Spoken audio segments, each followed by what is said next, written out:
Bienvenidos a un nuevo episodio del podcast Teología Hoy y Siempre. Mi nombre es Bruno Y yo soy Gerardo. y hoy día vamos a hablar de un tema, yo no diría que es polémico en el sentido de que la Biblia no es polémica, pero que sí tiene diferentes posturas, que es el tema del milenio. Pero antes de eso, me acabo de acordar que este es el episodio 21, si recuerdo bien, y la vez pasada veía la estadística Ujú. y ya estamos en el 1%, en el top 1% de los podcasts por haber superado el episodio 20. Así que, Wow, qué gracias a bueno, Dios, sí, excelente. sí, es una excelente noticia. Lo importante es que Eh, te sigan viendo, porque si solo estamos haciendo, haciendo la grabación y nadie te mira, entonces, ¿qué importa, lo verdad? complicado, ¿no? Pero sí, o sea, bueno, y lo mencionaba por eso, ¿no?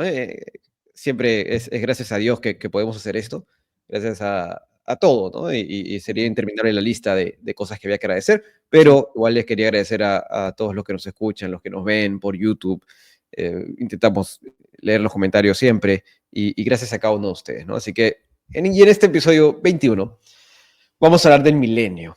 El milenio, este tema usualmente, sí, relacionado con la escatología, con la Mm. doctrina del final de los tiempos.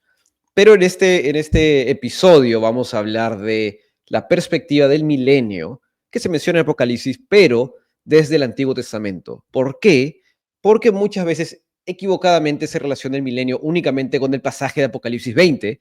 Y yo incluso he leído esto en un libro que decía esto: toda esa postura se basa sobre un pasaje que tiene dos versículos donde se menciona específicamente. Y esto realmente no es así. Entonces, en este episodio vamos a hablar de cómo se muestra el milenio, el reino mesiánico que luego se ata con el milenio, a la luz del Antiguo Testamento y cómo, de forma bíblica y sólida, esto se puede observar en la Escritura, haciendo o intentando hacer todos los matices necesarios, porque hay quienes estarán en desacuerdo con nosotros y no por eso dejarán de ser hermanos nuestros, pero nosotros sí creemos en un milenio literal y por eso queremos mostrar los pasajes a la luz del texto bíblico. Así Ujú. que, ¿por dónde arrancamos? Pues muy buena introducción ahí, Bruno. El asunto del milenio para algunos sería algo insignificante, eh, en cierta forma hasta indiferente, en lo que cualquiera que sea la opinión que vos tengas, ¿no? Mm, Y las opiniones, como la gran mayoría de estudiosos las conoce, en general se han dividido en tres grandes maneras de mirar o interpretar el milenio. Es decir, incluso en la misma definición de lo que es milenio, estas interpretaciones son necesarias porque cambia, ¿no es cierto? mm, Cambia para una persona que cree que estamos viviendo antes del milenio. A esto se les conoce como premilenaristas. ujú, Premilenaristas. El milenio es un tiempo extendido en donde el Señor Jesús reinará sobre la tierra a la par de Israel y su iglesia, sobre las naciones en general, ¿no? Todavía no es la eternidad, todavía no es ese tiempo eterno del que sabemos muy poco, pero sí es un tiempo extendido en el que el Señor Jesús cumplirá sus promesas, Dios cumplirá sus promesas hechas en el Antiguo Testamento a su pueblo Israel y también a la iglesia, de reinar, de ser rey desde Jerusalén, desde la ciudad del gran rey, como el mismo Señor Jesús lo dice. Y pues enfocamos entonces estos que nos llamamos premilenaristas a ese tiempo literal en el sentido de que es algo que sucederá en la tierra, sobre la tierra, no es algo que sucede en las nubes o en la eternidad, esa dimensión etérea que a veces ni siquiera sabemos qué significa. Los premilenaristas creemos eso, pero también existen amilenaristas, ¿no es cierto? Aquellos mm, que la palabra milenarista es un poquito confuso en esto porque podría decir que simplemente niegan la existencia del milenio, mm, cuando en realidad lo que hacen es interpretarlo de manera espiritual. Es decir, el milenio para esta gente es una forma simbólica de expresar varias realidades, ¿no? Por Mm, ejemplo, algunos amilenaristas son aquellos que dicen que el milenio es una forma simbólica de hablar de ujú, la iglesia en general. Es aquí donde se cumplen todas las promesas de Dios y todo lo que en el Antiguo Testamento se hablaba eran simplemente símbolos de ujú, algo que se realiza en la iglesia cristiana.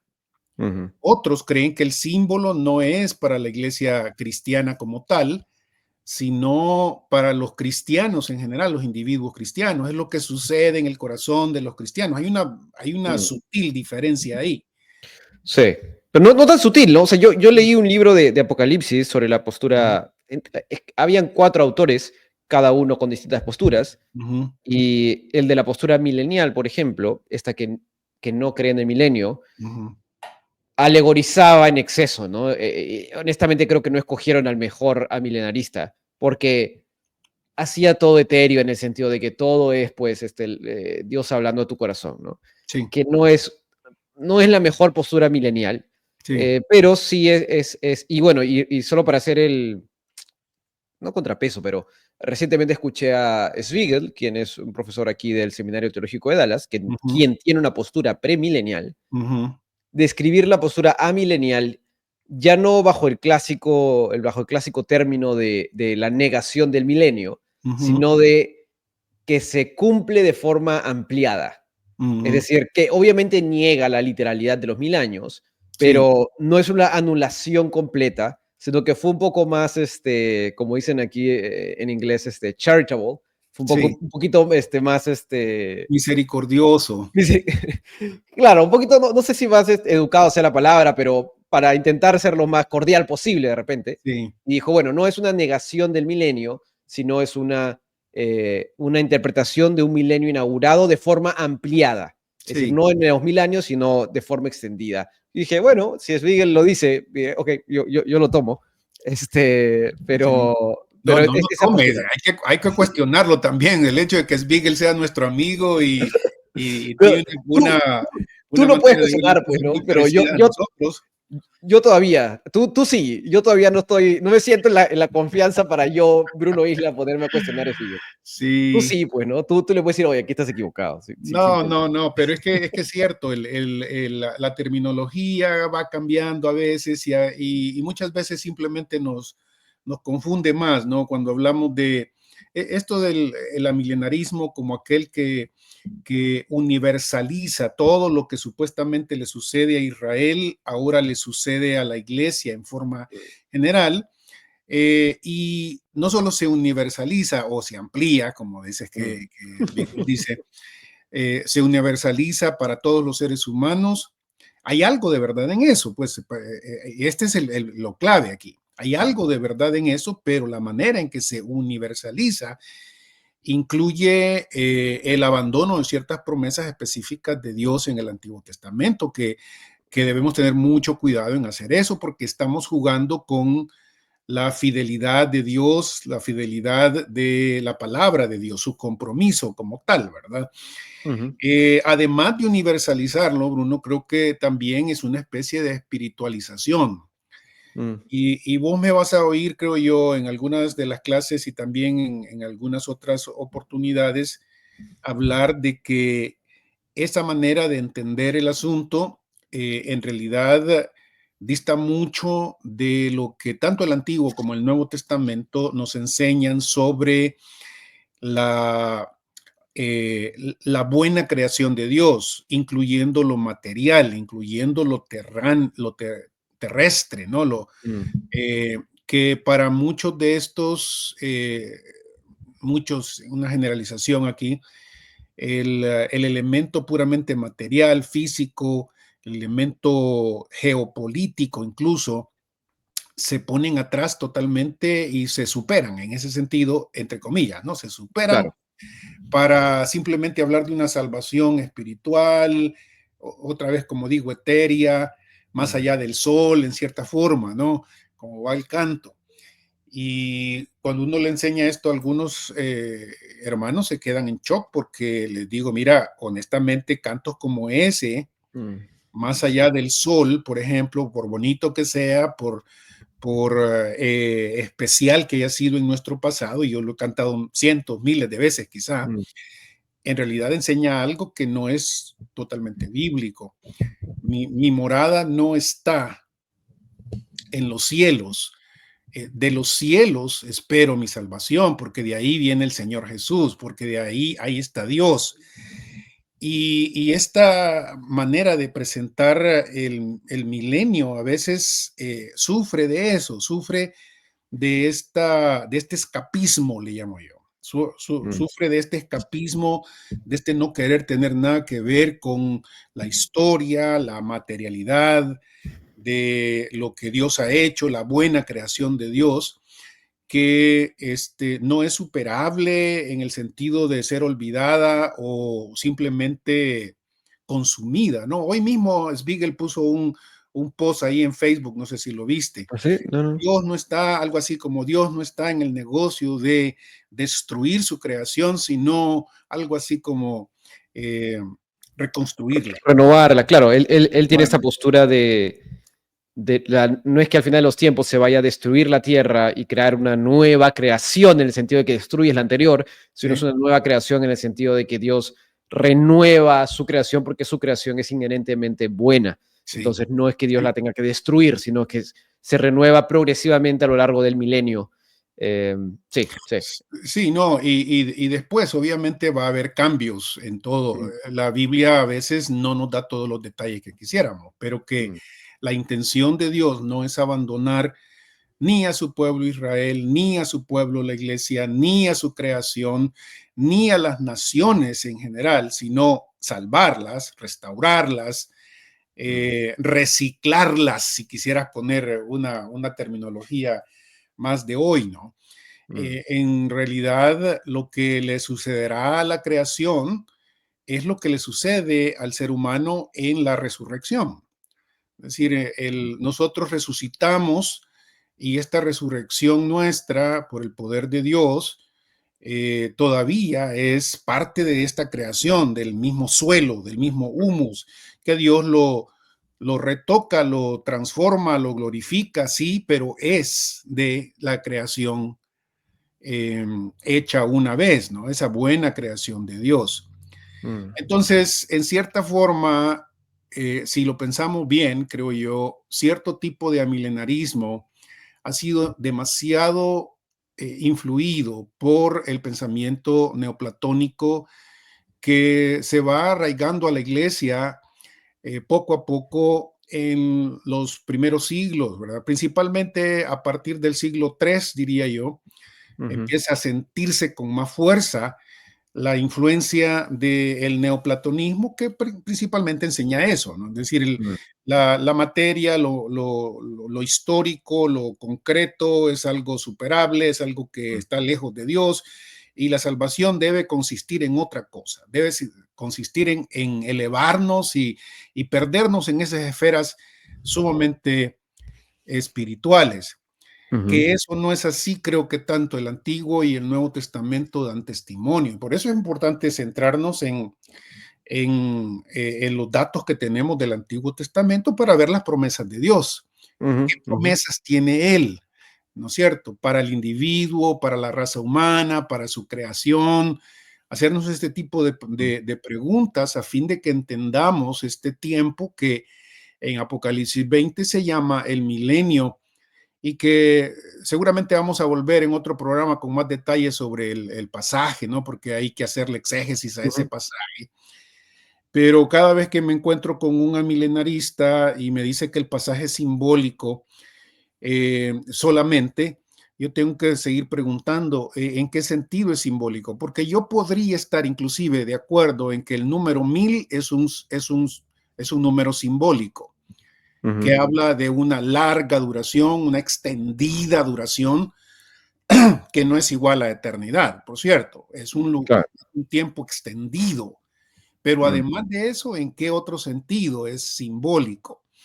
Eh, a la luz de lo que tanto el Señor Jesús como el Antiguo Testamento nos indican. mm. Eh, Pero, sorry, sí, dale. No, te iba a preguntar enmarcar un poco y ayudar a las personas que no están tan familiarizadas con todos los conceptos. Sí, ¿Cómo definirías tú el milenio? Si alguien te pregunta así, un hermano X, ¿no? Oye, sí. Pastor Gerardo, usted que lee tanta teología, Ujú, ¿qué es el milenio a la luz de la Biblia? sí. En palabras sencillas. Es el reino mesiánico terrenal, cosmológico, geopolítico del Señor Jesús, que se ha prometido desde los inicios mismos del texto bíblico y que tiene evidencia a través de todo el Antiguo Testamento de que algo va a pasar y que en la medida en que se avanza se va haciendo más claro a través de los pactos, a través del Mesías, que va a Mm, suceder esto. Es un tiempo en el que hay mucha prosperidad, mucha bendición de parte de Dios, pero de acuerdo a varios pasajes del Antiguo Testamento, todavía existe el pecado, todavía existe la muerte. Es decir, mm, todavía estamos en un tiempo previo al estado eterno en ese sentido. mm. Claro, a nosotros nos gustan las cosas bien sencillas, ¿no? Y entre los amilenaristas, lo más sencillo y lo más claro, y esto es lo que yo siempre digo, si así fueran las cosas, la realidad fuera mucho más sencilla, pero la realidad no es simplemente negro y blanco. Muchas veces hay una serie de matizaciones a las que le debemos poner atención, porque de otra manera le hacemos injusticia. Y lo mismo sucede con el texto bíblico. Por ejemplo, esta idea de que existe un siglo presente y un siglo venidero, y eso es todo De, lo que existe.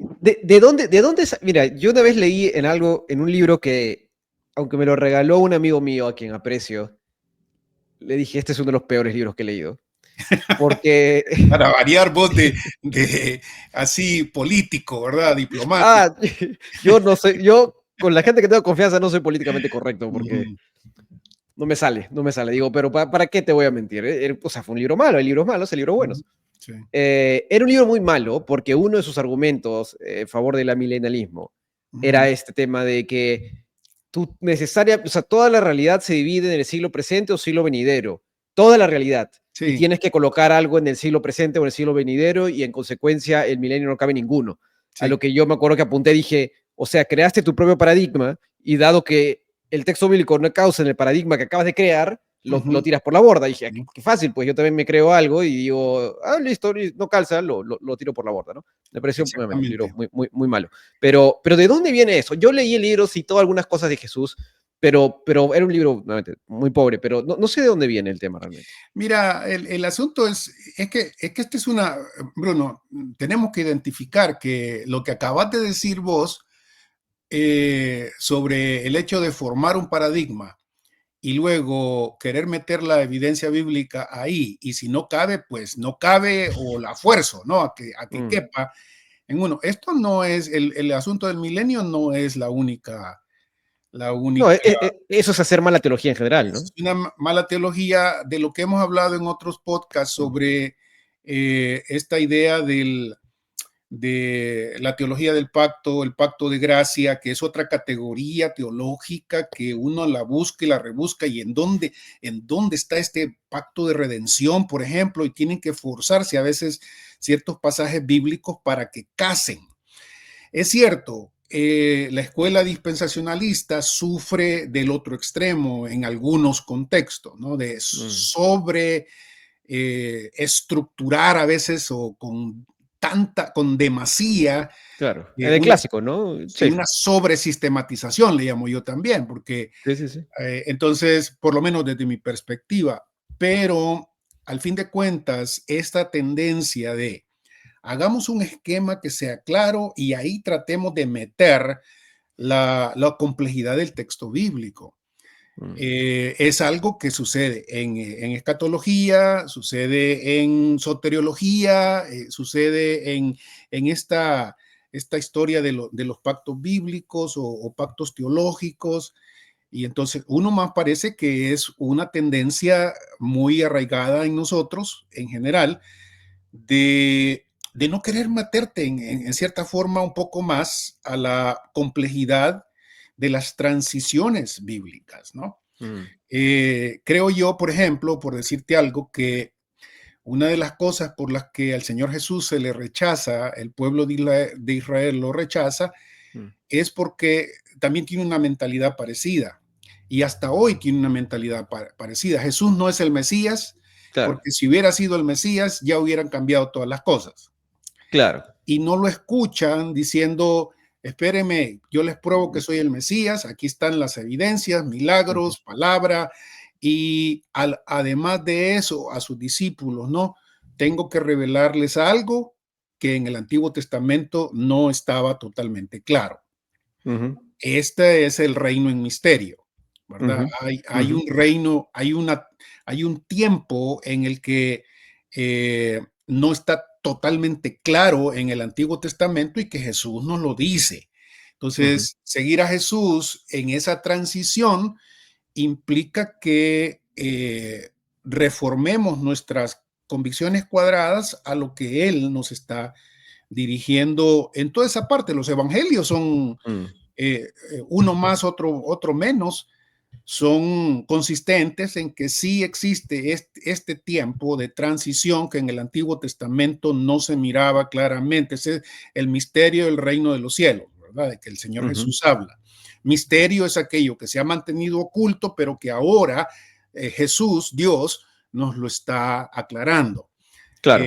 A ustedes le dice el Señor Jesús a los discípulos, ¿no? A ustedes se los voy a decir.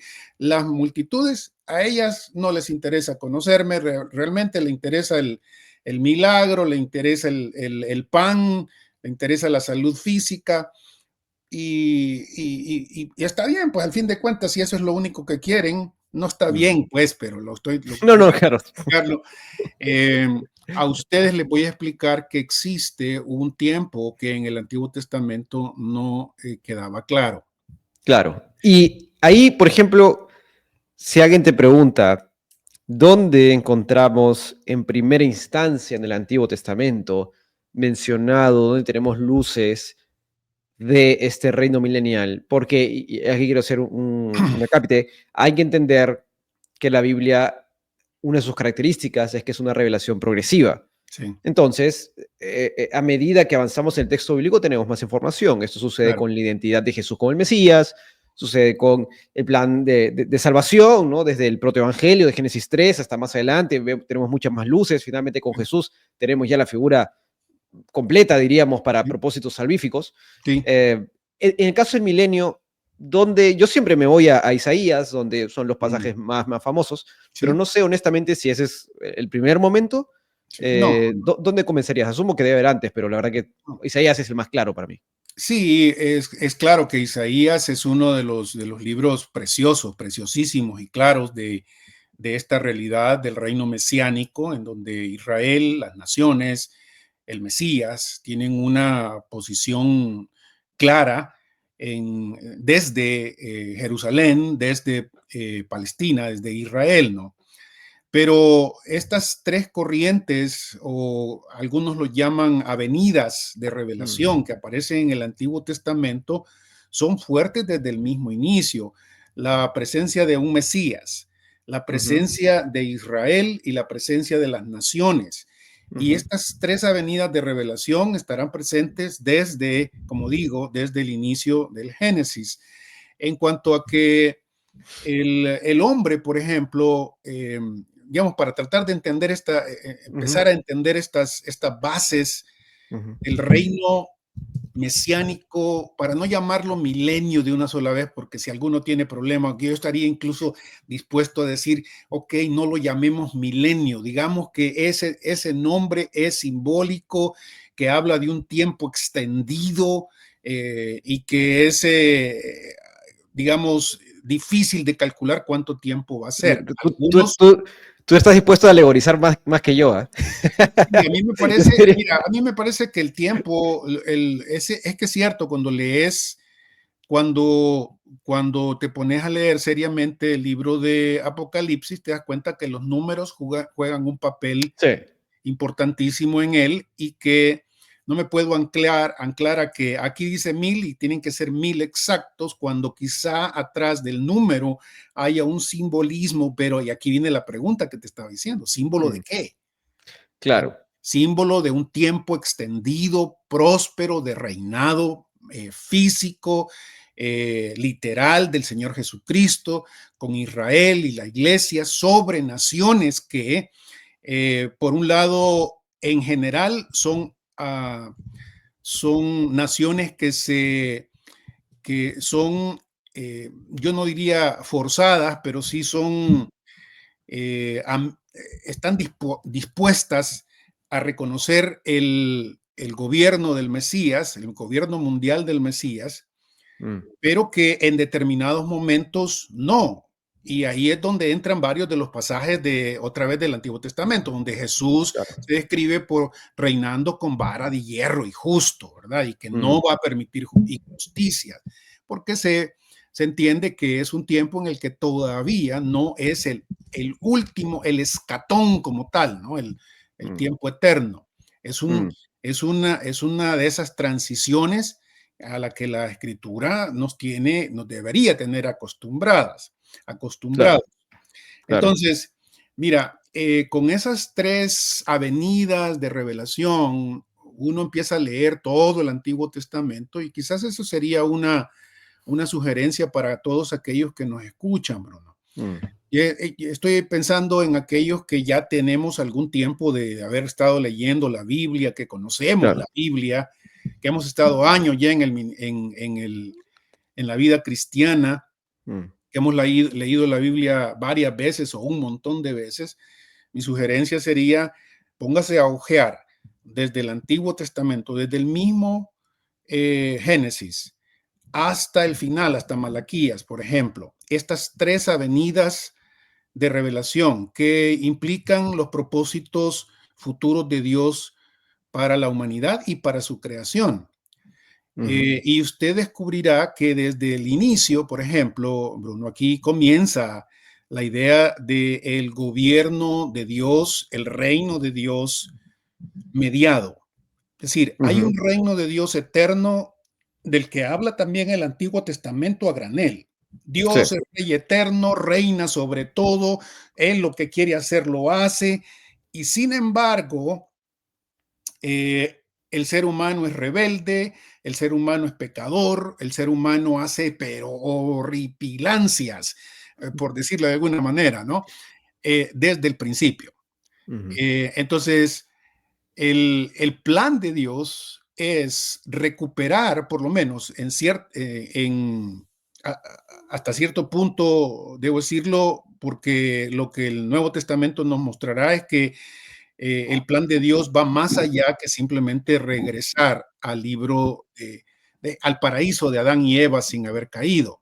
ujú, Pero al pensar en el paraíso, el lugar en donde Adán y Eva vivían, una de las cosas que nos sorprende es que el Dios soberano que crea, que ordena, que sostiene, ha creado a un ser humano con su imagen, que en el contexto, la función de esa imagen y la característica central de esa imagen es la capacidad que tienen los humanos para gobernar, mm, para tener soberanía, para tener gobierno sobre la creación de Dios. Gobiernen, ejerzan señorío, señoreen sobre la creación, les dice Dios a los humanos, a Adán y Eva. Y Adán empieza, pero rapidito, ¿no? Poniendo nombres, poniendo orden, cuidando el jardín. Este reino mediado en el que Dios, de su propio beneplácito, quiere compartir su gobierno con esta nueva creación que es el ser humano, es lo que empieza a funcionar re bien en los primeros capítulos de Génesis, pero luego por la intervención del pecado se rompe, se arruina, ujú, y la historia de la Biblia tiene que ver con un Dios tratando de llevarnos en primer lugar a ese momento en el que la relación con el ser humano está restablecida. Y esto no solo es relación, digamos, sentimental entre Dios y el hombre, sino relación en cuanto a la funcionalidad, ¿no? Es decir, esto, Mm, yo te estoy entregando esto, tú estás bajo mi tutoría, tú eres mi imagen, tú debes señorear sobre mi creación, te estoy encargando que tú lo hagas, peces, animales, plantas, todo me lo tienes que cuidar. Tú no eres absoluto, por cierto. Yo soy el rey último, pero tú señorea, gobierna, reina en este sentido. ujú, Entonces, la historia que miramos en el Antiguo Testamento, que fue en este sentido interrumpida, quebrantada por la presencia del pecado, miramos a un ser humano que ha fracasado en esta su función de gobernar para Dios y de hacerlo correctamente, es algo que Dios no abandona y que sigue con su propósito. La meta de la historia va a ser llevarnos otra vez a ese tiempo en el que Dios gobierna el reino de Dios, mediado a través de hombres y mujeres que le cuidan su creación, ujú, que están sujetos a Él, que viven en armonía. Otra vez esta mañana leyendo el pasaje de Génesis, esa bendición de que Dios caminaba con ellos en el paraíso, ¿no? Esto mm, es comunión, esto es estar, estamos de la mano, estamos trabajando juntos. El dueño viene ujú, a revisar su hacienda, ¿no? Y mi administrador, ¿dónde está? No lo encuentro. ¿Qué pasó? ¿Verdad? mm, Entonces, mira, esa historia va a empezar a desarrollarse en la historia del reino de Dios mediado, diferente a ese reino de Dios que está eh, allá arriba y que controla el universo en general, las leyes, los ángeles, todo lo demás, pero que aquí en la tierra, por la desobediencia del hombre, no funciona igual. Algo a lo que el Señor Jesús más adelante va a enseñarnos en el Sermón del Monte a orar. Venga tu reino, hágase tu voluntad, como en el cielo, así en la tierra. Esa es la misma historia. Pero en el Antiguo Testamento, entonces, Dios no se da por vencido. Eh, eh, les, eh, les promete a los seres humanos redención, les promete un Mesías, la simiente de la mujer, que va a batallar con ese primer elemento central, que es el pecado, en Génesis 3. Ya aparece ese elemento ahí. Otra vez, claro, desde ahí, ¿no? Desde el acuérdate pecado original. de las tres avenidas estas que van a ser centrales. No, no está bien. Digo, ahora, haciendo de abogado del diablo, Ajá. alguien podría decirte, está bien, Uh-huh, pero ¿por qué eso no se puede cumplir en la iglesia? ¿Por qué eso no? O sea, ¿dónde encuentras tú en el Antiguo Testamento las uh-huh, señales de lo que tú sostienes de las tres uh-huh, avenidas? Porque si yo me quedo con eso uh-huh. y quiero nuevamente hacer de Sí, abogado sí, del sí. diablo y No, empujar está un bien. poco, te diría que es un poco la postura que, por ejemplo, esta postura medio intermedia que ha surgido de Wellum, es Progressive Covenantalism, Uh-huh. entonces es pactualismo progresivo, Sí, sí, traducido, que él dice, eh, todo se cumple en Cristo, ¿no? Entonces, sí. esta reconciliación que es una postura para mí de las más inteligentes, coherentes que hay, a pesar de que no estoy en total, no estoy de acuerdo, pero me parece por lo menos coherente, donde él dice, Uh-huh. toda la creación, justamente todo este cumplimiento, todas estas avenidas se Uh-huh. cumplen en el cuerpo de Cristo, se Sí. cumplen por la obra de Cristo y de ahora en adelante queda la iglesia, ¿no? A lo que mi pregunta suele ser, ok, te atraco el tema del cumplimiento en Cristo, porque el Uh-huh. texto bíblico lo dice, pero ¿por qué eso tiene que anular las promesas del Antiguo Testamento? Sí, ¿Por qué eso tiene que sí. invalidar las promesas eh, claramente dirigidas a los judíos del Antiguo Testamento? Uh-huh. A lo que, no sé, se lo preguntaré en unos meses cuando lo entrevistemos en la clase, pero a ti te pregunto, o sea, ¿por qué, de dónde ves este reino mesiánico en el Antiguo Testamento de forma Sí, tangible no, como es que, nosotros? espérame, mira, aquí acabamos de comenzar y ya miramos que Dios está interesado no solo en el ser humano.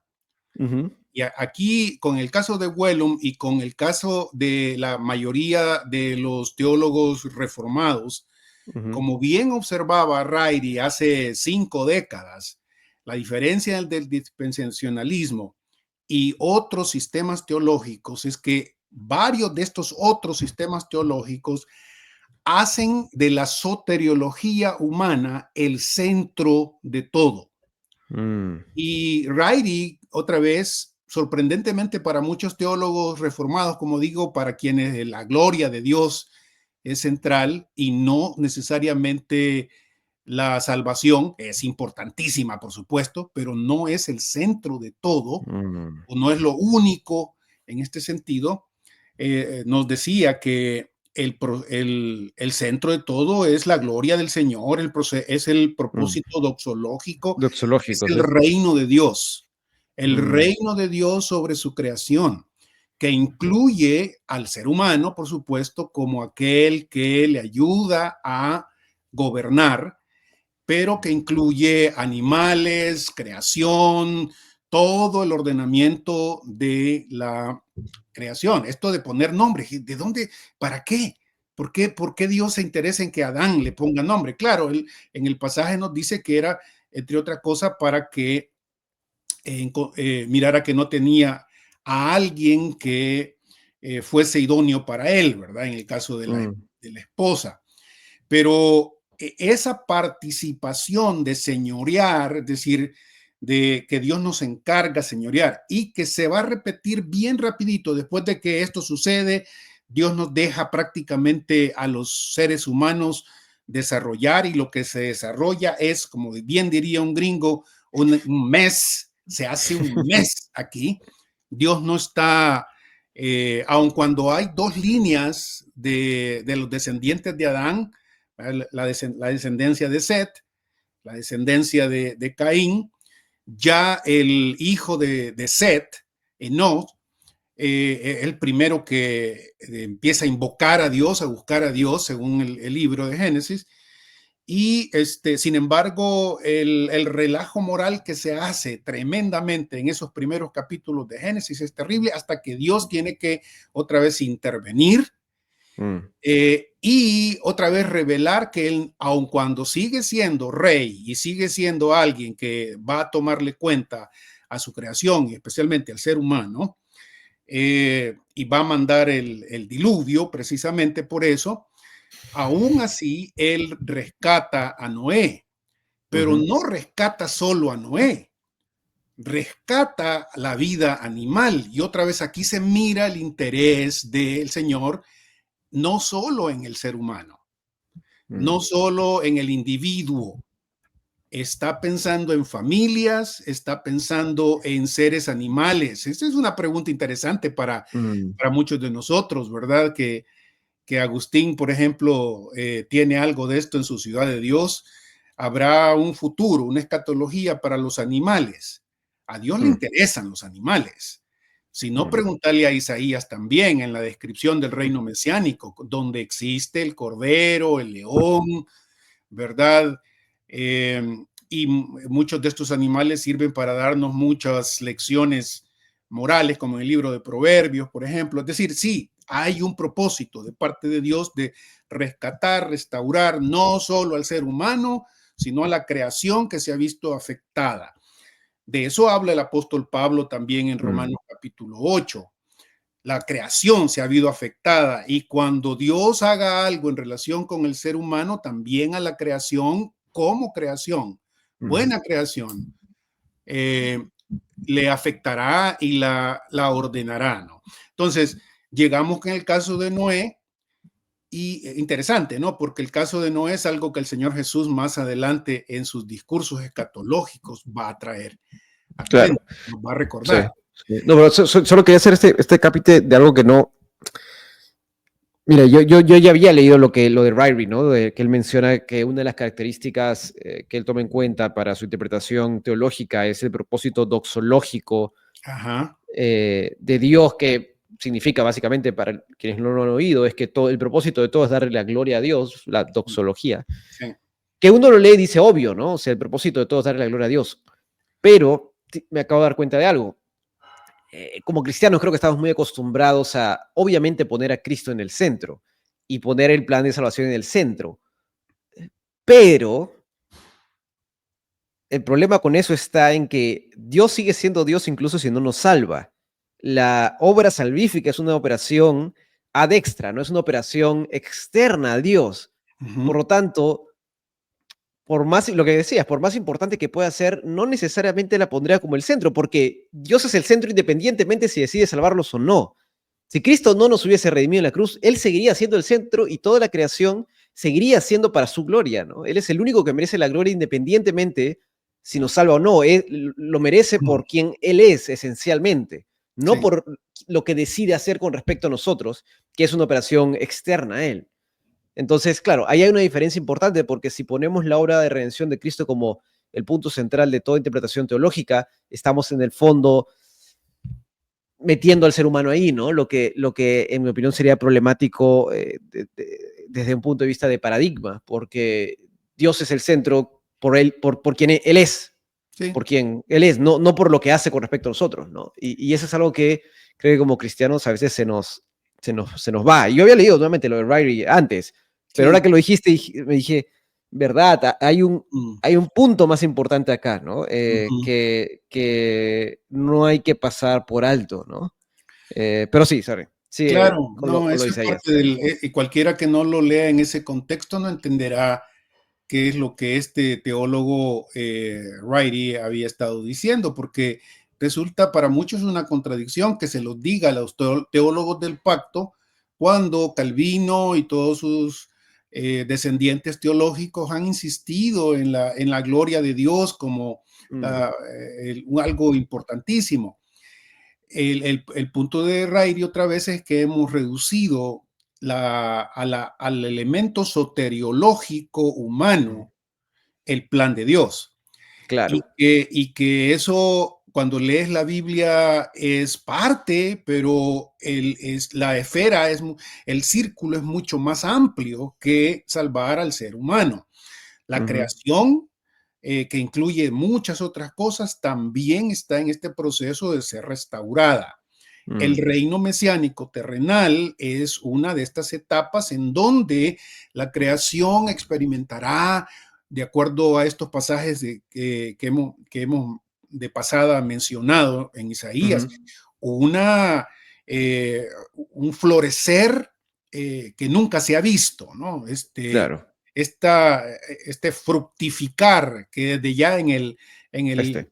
en el Génesis se ponía como meta, fructificar y Mm, ujú, multiplicaos, y lo mismo para, sí, para los animales y las plantas y los árboles, en cuanto a que eh, muestren esta providencia, esta provisión mm, abundantísima de Dios, ¿no? mm, Tanto se experimentará que en Romanos 8 Pablo toma esa metáfora que aparece también en los profetas de personificar a la creación, ¿no? Donde árboles aplauden, donde montes cantan, por ejemplo, porque otra vez el reino mesiánico, el reino mediado de esta figura misteriosa que en el protoevangelio de Génesis 3 no se nombra completamente, pero se identifica con la simiente de la mujer, que más ujú, adelante sí se identifica plenamente con el Señor Jesús. Pero interesantemente, otra vez, debemos seguirle esa línea, esa pista como estudiosos de la escritura. Debemos leer el Antiguo Testamento como ese plan y este desarrollo del plan en el que Dios está comprometido para volver a un tiempo en el que Él y el ser humano funcionen en tal comunión que la creación goce de este tipo de trabajo en conjunto. Este es el reino mediado, otra vez, mediado principalmente por el Señor Jesús, pero mm, en Jesús todo el pueblo tiene participación. Entonces, digamos que por un lado hemos visto el interés de Dios por esta mediación salido del protoevangelio. Por otro lado, los primeros 11 capítulos de Génesis recalcan el interés de Dios por las naciones en general. mm, Dios no quiere simplemente tener un reino mesiánico con Israel únicamente. Esta es Sí, es una verdad. caricatura que muchas veces se hace. No, Mm, Israel, como en el siguiente paso, después de Noé, se va a mostrar claramente, es un instrumento, un canal de bendición para que Dios alcance a todas las naciones. Este diálogo entre el Señor y Abraham es increíble, o sea, varias veces, 3, 4 veces le repite a Abraham que él lo va a bendecir para que sea bendición, para alcanzar a otros, que va a ser padre de naciones, mm, ¿verdad? Ese plural es importante aquí, no está pensando solo en Israel, claro. pero las naciones son importantes como naciones, Bruno, no solo como individuos. Mm, La familia de Abraham es una nación que da testimonio de Dios a otras naciones, no solo individuos.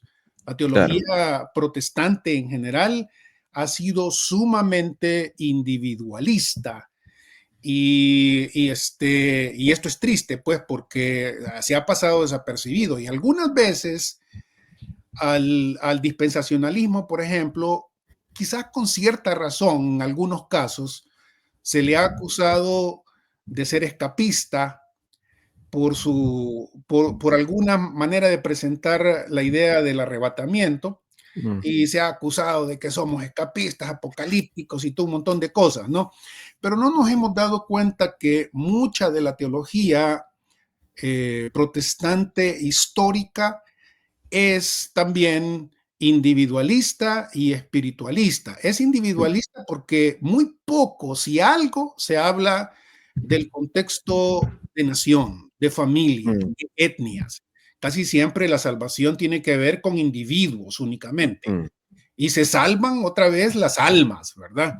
Se salvan las almas de los individuos. Eso es la meta de la historia. Pues tú no has leído, no has leído para nada el. Claro, hay un elemento, lo que yo también le decía a este amigo, que decía, hay un elemento de nación, ¿no? Hay un elemento que, y a lo que yo siempre suelo regresar es que no se anula, o sea, no hay ningún pasaje que lo anule. Incluso una interpretación tipológica de ciertos pasajes del Antiguo Testamento, que sí, el Nuevo Testamento en cierta medida hace en algunos pasajes específicos, Ujú, no anula el elemento nacional de Israel, ¿no? Y que nuevamente es importante y quiero recalcar lo que tú ya dijiste. El ujú, interés de Dios con respecto al resto de naciones está desde el inicio. sí, Justo me tocó predicar esta semana Marcos 11 en la clase de predicación. ok. Y Marcos 11 es cuando él cita el Antiguo Testamento, ¿no? Cuando Jesús echa a los mercaderes del templo. Y Marcos es el único que hace este énfasis de cuando Jesús dice, mi casa será llamada casa de oración para todas las naciones, ¿no? Sí, A lo que, si leemos el texto en su contexto, sí, ese era un templo judío, ¿no? Entonces, si era un templo judío, ¿por qué Jesús dice para todas las naciones? claro, Porque Israel tiene una función para el resto de naciones, la claro. tiene desde el inicio, ¿no? Este pueblo de sacerdotes tiene, y lo que nuevamente, el pacto abrámico, ¿no? La promesa de Abraham.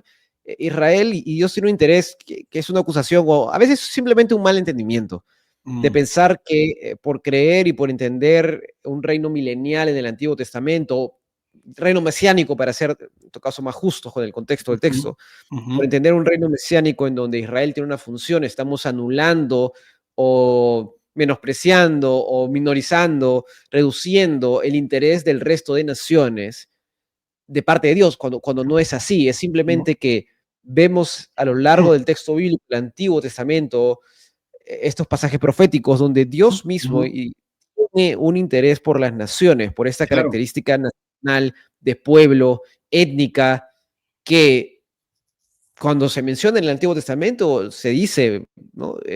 Las naciones, y cuando habla de Israel se habla de Israel propiamente, de la casa de David, la tribu de Judá, cosas que yo no puedo dar el paso de decir que no se refieren a eso. Pero Sí, de ahí viene el tema, ¿no? sí, mira, si lees, por ejemplo, y estábamos Mm, antes de llegar a Abraham, si lees el pacto con Noé, te darás cuenta de ese ujú, mismo énfasis en la humanidad y la creación. El reino mesiánico mediado, terreno, tiene que ver con estas promesas que Dios le hace también a Noé. A él le interesa su creación. Después del diluvio, él se compromete a no más destruir a la creación de esta forma a través de la agua. Yo establezco mi alianza con ustedes, no volveré nunca más a ser aniquilar la vida con las aguas del diluvio, ni habrá más diluvio para destruir la tierra. 9:11.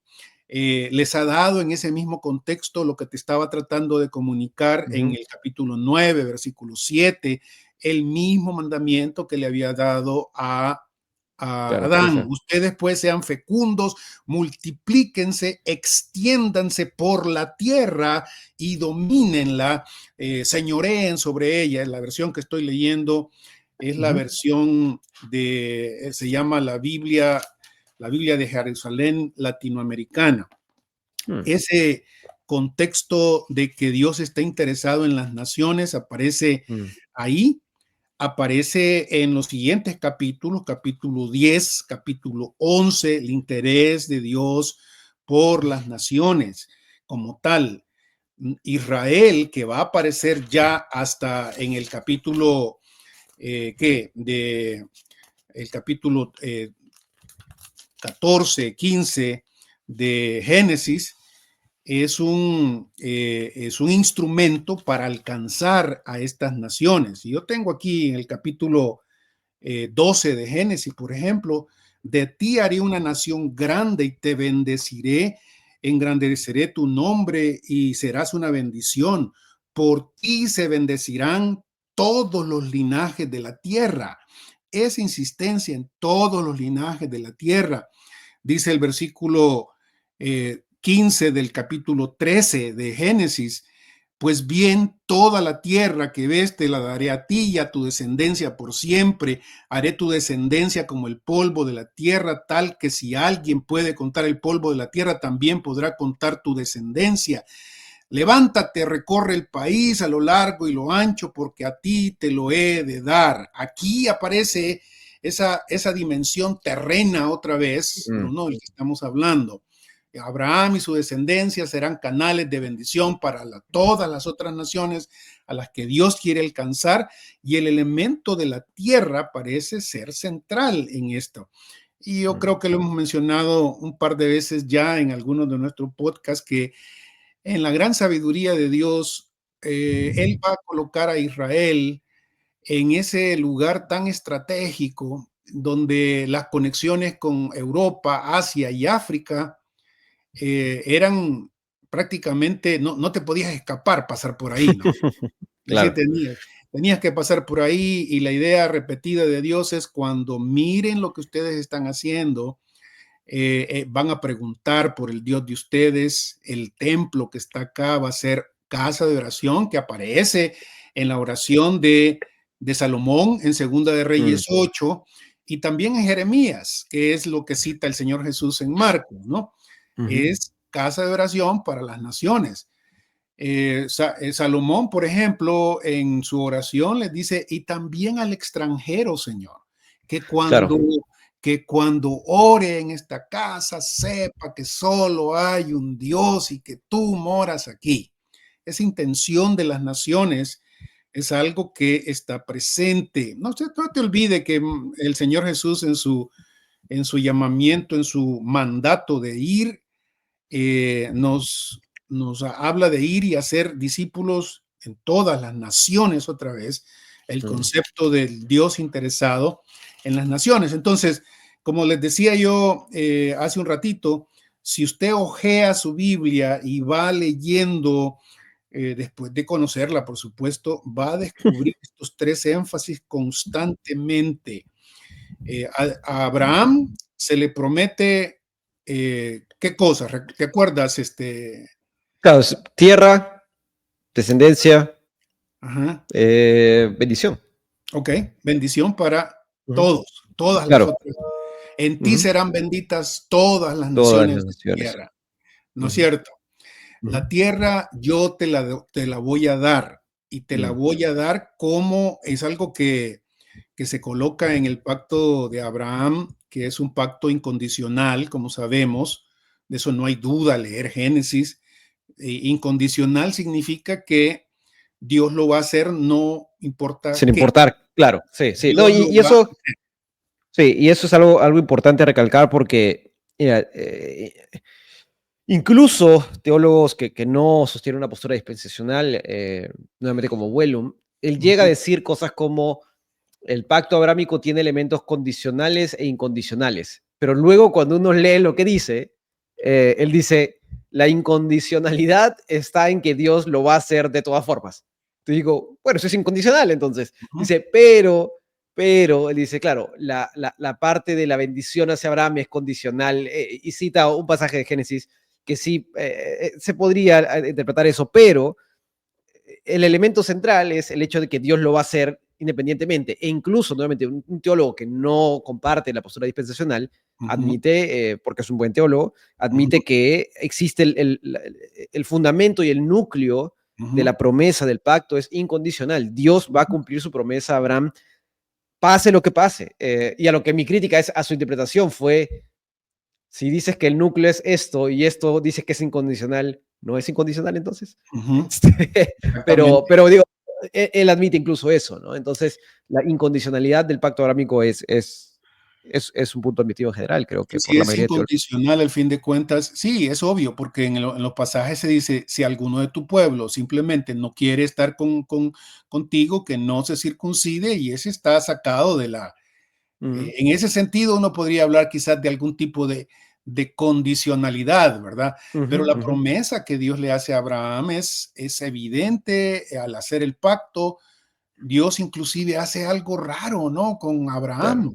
Parece que lo de lo la inyecta antorcha. con algún tipo de anestesia a Abraham, ¿no te has fijado? Y uno Sí, sí, hace sí. cosas bien locas Que se cuando duerme. está bajo anestesia. No sé cuántas veces has estado bajo anestesia, Bruno. 2 Eh, veces nomás.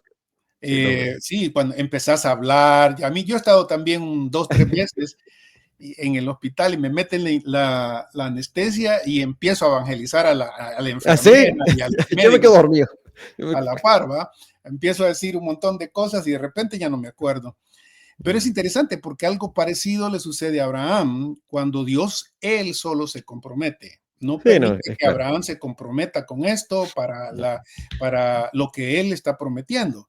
Ujú. Aquí en el capítulo 17, por ejemplo, en el versículo 3 dice, cayó Abraham rostro en tierra y Dios le habló así, por mi parte, esta es mi alianza contigo, mi pacto contigo.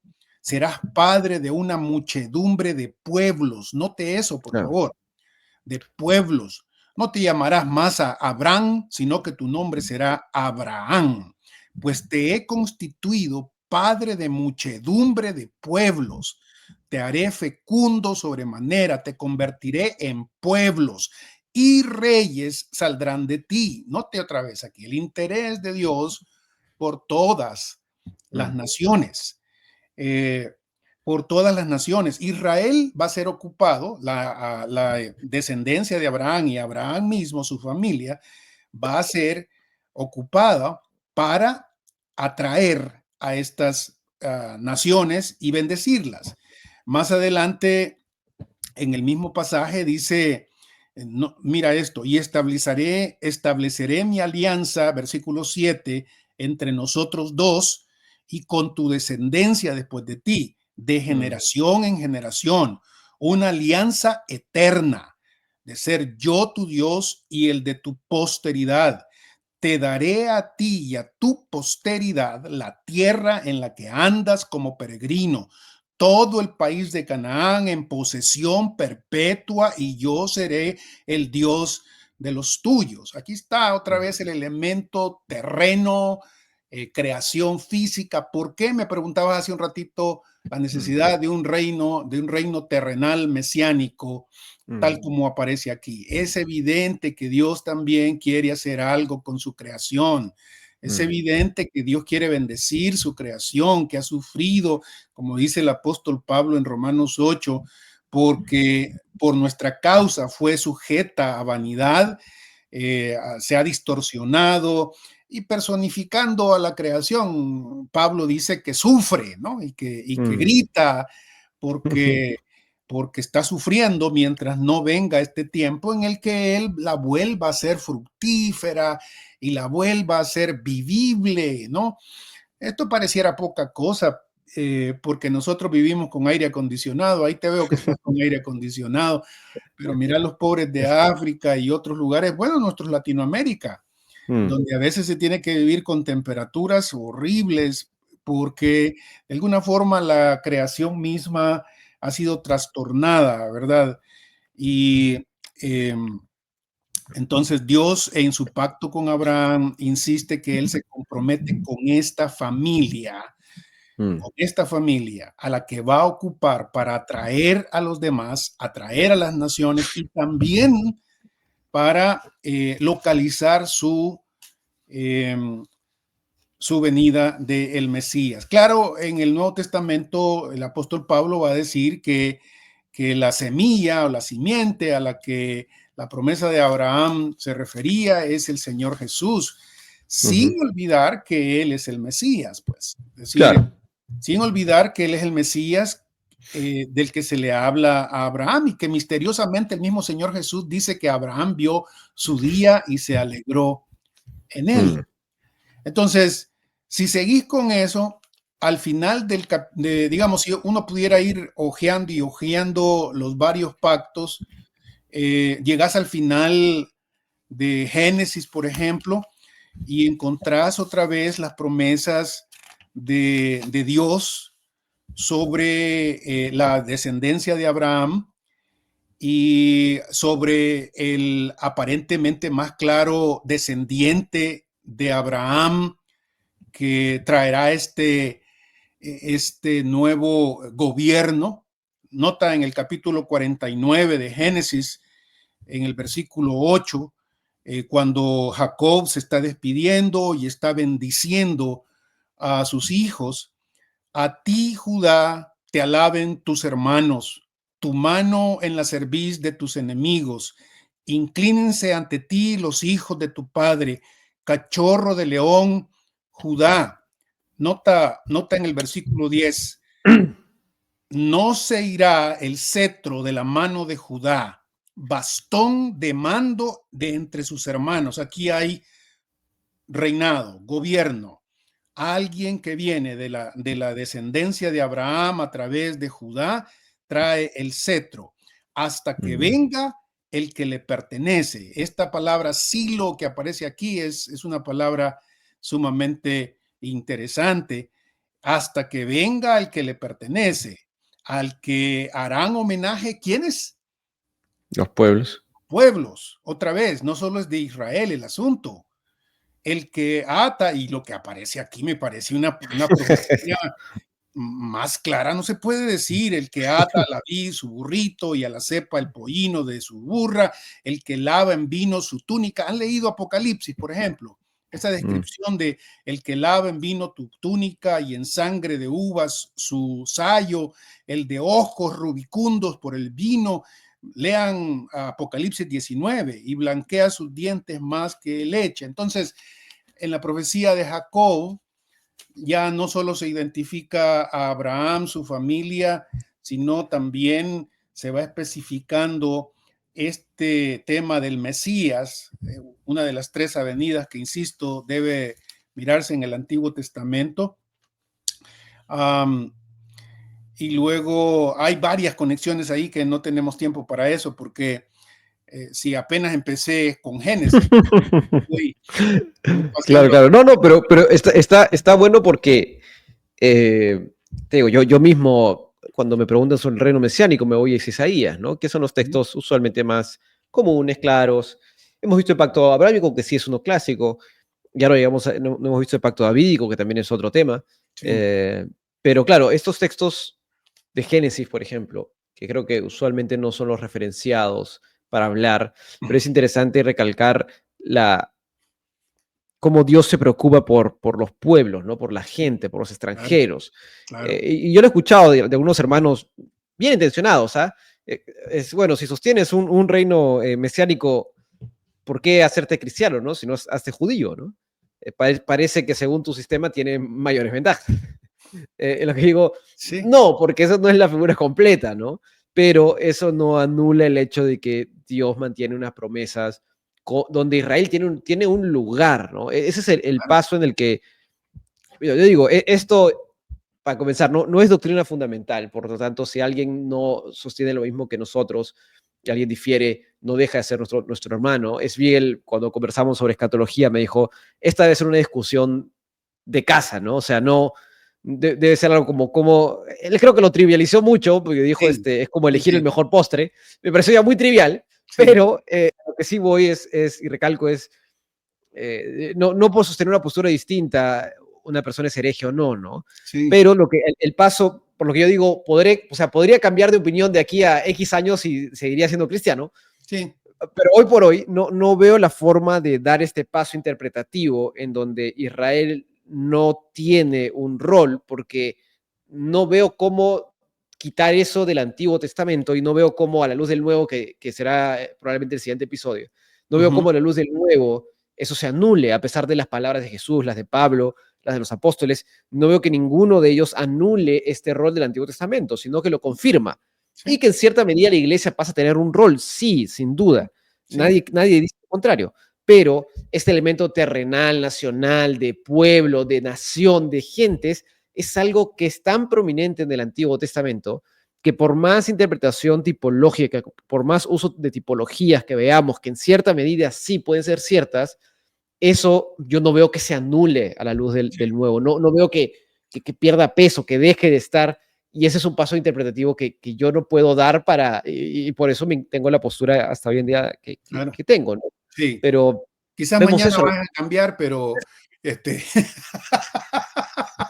de repente, ¿quién sabe? lee la Biblia, hombre, lee la Sí. Biblia y hay que seguirla leyendo. Mira, a lo mejor vamos a tener que hacer varios porque yo veo que ya se nos está acabando el tiempo y apenas llegamos a Éxodo, en donde Sí, sí, aparece sí. el pacto mosaico, ¿no?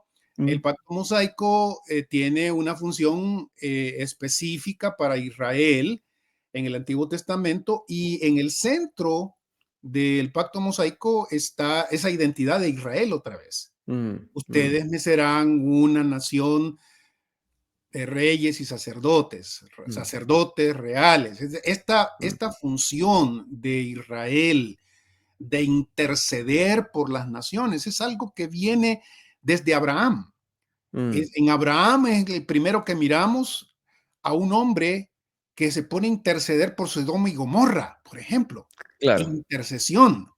Mm, Y esta intercesión es parte de lo que Israel también debe hacer. La equivocación de mucho judío es que ha bloqueado esta idea de otra vez de los pueblos afuera de Israel. mm, Nosotros somos los bendecidos, nosotros somos los elegidos, nosotros somos el pueblo único de Dios, así, claro, y Él no quiere nada que ver con nosotros, cuando claro. sí es cierto, ellos son un pueblo, como tantas veces Dios le va a decir, ustedes son pueblo querido, único, con ninguno he hecho lo que he hecho con ustedes. Ujú, Pero eso no significa que yo no esté interesado en los demás. Esto de que ustedes me van a servir como instrumento para que los otros conozcan.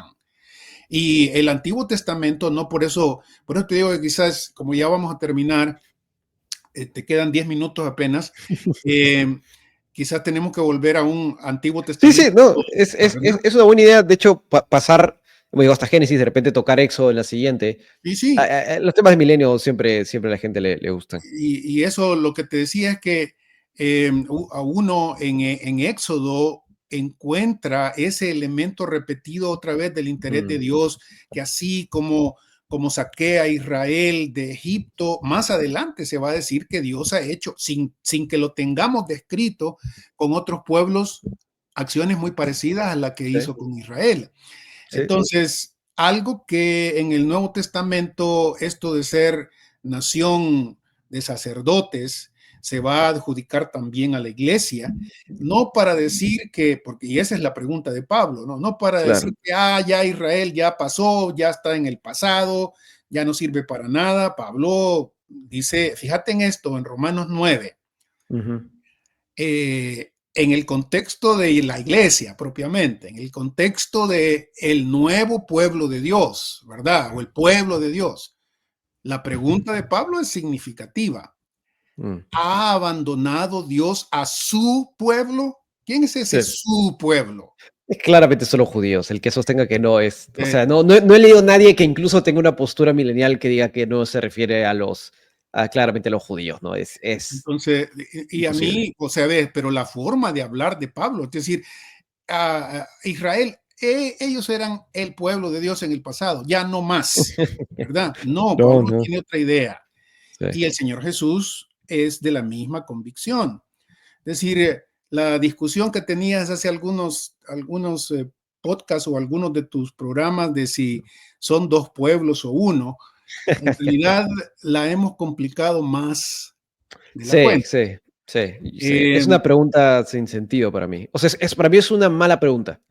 sí, Porque o sea, hay gente que dice, no hay malas preguntas. No, sí hay malas preguntas. Si yo te pregunto de qué tipo de madera está hecho el popcorn, tú me vas a decir, Bruno, tu pregunta no tiene sentido, porque el popcorn no está hecho de madera. Entonces, claro, si Dios tiene dos pueblos, un pueblo. Lo que sea que te responda, no sirve, ujú, porque no responde nada. O sea, le- justo hoy día o ayer, no me acuerdo, leí una frase que es la importancia o lo que nos mete en problemas, no, lo importante es el significado de las palabras, no las palabras mismas. Entonces, si yo digo un pueblo, dos pueblos, no importa realmente, lo que importa es a qué me refiero con eso. Entonces, si alguien me dice, la iglesia es el pueblo de Dios, ujú, le digo, bueno, ¿a qué te refieres? En un sentido, sí, pero si te refieres a que con eso se anula que Israel sea el pueblo de Dios, ujú, no. O sea, no, entonces, uno, dos, sí, el número que quieras, pero el punto está en a qué nos referimos con eso, ¿no? Y a dónde estamos llegando. A lo que Pablo tampoco es muy políticamente correcto y les dice de ninguna manera, ¿no? Y no se crean los muchos ustedes porque ustedes tampoco eran la gran cosa, ¿no? Entonces sí, Pablo es bien, bien, bien duro también. sí, No es una gran olvídate, cosa. puro salvadoreño, bien yuca, decimos nosotros, aquel que a veces romantizamos mucho a estos santos, ¿verdad? San Pablo, Mm, por ejemplo, es un hombre estricto, sí, tremendo, claro. el apóstol de la gracia, si vos querés, y todo lo demás, pero cuando se trata de ser estricto, correcto, preciso, perdónenme, hágase un lado porque a Pedro se lo Uf, pasa llevando. sí. También sí. A los Bueno, Gálatas, cuando dice, me sorprende lo rápido que han cambiado por otro evangelio. sí, Es una introducción con, diríamos en Perú, con la pata en alto, ¿no? O sea, va, sí, va, va de frente ahí a decirle, qué rápido se olvidaron qué rápido cambiaron otro evangelio, ¿no? claro. Es No, una entrada, pero ¿ya durísima, viste que esta hoy en día, traducción? ¿Ya viste esa traducción que dice, oh Gálatas estúpidos? ¿Quién les enseñó? claro, Esto es bien es pastoral, que ¿verdad? Bien pastoral. claro, o sea, si no, si, claro, es que hemos suavizado insensatos, ¿no? Porque hoy día no usamos la palabra insensatos, pero si lo hiciésemos hoy día sería, oigan ustedes estúpidos, o sea, es así, es con ese tono de voz, con esa inflexión. Pablo no está diciendo, hermanitos, miren, yo sé que ustedes tienen un buen corazón, pero hay que corregir estas cosas. No, no, Pablo, oigan ustedes, y los manda lejos de una, ¿no? Y Claro, Pablo es así porque, y de hecho, bueno, con esto hay que ir cerrando, pero con esto lo vi hace poco, es la, la, la dureza que tiene Pablo a la hora de no vacilar en la pureza del Evangelio, ¿no? sí, No basta solo con entender el Evangelio, la obra de Cristo, si tú le añades cualquier cosa más, ya lo tergiversaste. sí, Ya es otro evangelio. sí, Entonces, esa rigidez para las cosas que vale la pena ser rígido, hoy en día cuando decimos que nos gusta el punto intermedio, digo, no necesariamente, ¿eh? Si el punto mm, intermedio está equivocado, yo prefiero ser un radical si estoy mm, convencido de que es lo correcto. sí, Hoy en día donde romantizamos, no, es que hay que ir al punto medio, digo, no necesariamente. Pablo es bien claro con eso, si tienes el evangelio y le quieres añadir algo más, es otro ujú, evangelio ujú, y no está dispuesto a transar en mm, absoluto con eso, ¿no? ujú. Entonces, hay que Alguito, ser duro en lo que hay que ser duro, ¿no? está Es el, bien, el, alguito. el limeñismo de decir todo en diminutivo. Dame Sí, un ratito. algo poquitito. Sí, Oye, mira, entonces, pero bueno, para quedarnos listos para la próxima, hemos llegado hasta el final de de Génesis. Génesis. Hemos visto que desde el inicio la idea de Dios de reinar y gobernar a través de un hombre en comunión con Él ha sido su idea, digamos, si no central, una de las más centrales. Mm. y que para hacerlo, él ha ocupado o va a ocupar estas tres avenidas que mencionamos: el Mesías por un lado, Israel por el otro y las naciones por el otro. Junto con esto aparece el tema también de la creación como tal, los animales, las plantas, la creación como tal. Esto va formando una idea que se va a desarrollar todavía más en el resto del Antiguo Testamento. Cuando ya lleguemos a Isaías, que es ese precioso condensado del Antiguo Testamento, encontraremos mucho más desarrollados cuatro temas: las naciones, el Mesías, Israel, un tiempo extendido en el futuro en donde el Mesías reinará junto con Israel y fíjate que con esto es importante terminar quizás, el Mesías que reinará durante un tiempo largo en el futuro, junto con el Israel arrepentido y convertido, y junto con estos, Isaías bien claro al decirlo, con los gentiles, extranjeros que también se hayan arrepentido. En este sentido, entonces, cualquier idea de que el milenio es algo que sobreexalta a Israel y nos coloca a los gentiles o a la iglesia en un segundo lugar debe empezar a desaparecer como una caricatura trabajada por otro sistema. Y quizás mal comunicada por algunos de sus mismos, o mal comunicada por algunos de los mismos dispensacionalistas del pasado, ¿no? Israel es el canal que Dios va a ocupar para bendecir a las naciones, ese canal que es una nación, que es una familia, que ha ocupado por centurias, que yo espero ahora en Éxodo, en la próxima, ver que Israel sirve no solo para las cosas buenas, mirar la bendición que Dios le da a Israel, sino también para las cosas malas, mirar cómo la justicia de Dios es algo que el apóstol Pablo también recuerda. Miren la bondad de Dios para con aquellos que se arrepienten, pero también vean la severidad de Dios con aquellos que no quieren nada que ver con él.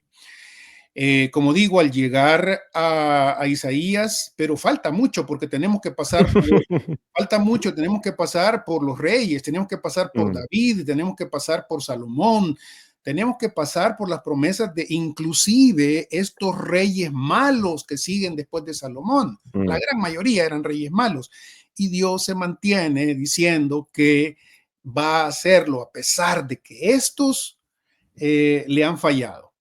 El libro de Reyes y de Crónicas, por ejemplo, terminan los dos, después de la tragedia de ese montón de reyes malos de Judá y de Israel del norte, terminan con una nota de esperanza cuando nos presentan a estos mismos reyes sirviendo en la corte de Babilonia en una posición de exaltación comparado con las otras naciones.